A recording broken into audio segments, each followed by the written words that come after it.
Hi, welcome to HardReset.Info channel, dear viewers. In front of me, Hammer Blade 3 device, and now I'm gonna show you how to enable the Do Not Disturb mode on this device.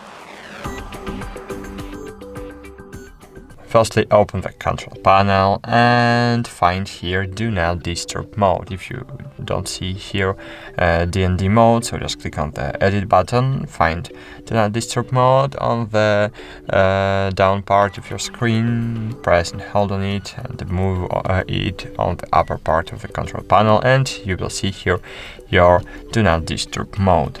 So press and hold on it. Here you can set up it, for example, who can call you when you are in the DND mode, who can write message to you.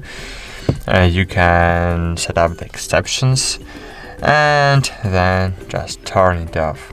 Turn it on. So if you want to turn it off, so just turn off and turn on when you want. That's it. Thanks for watching. Like this video, subscribe to our channel, and bye. See you.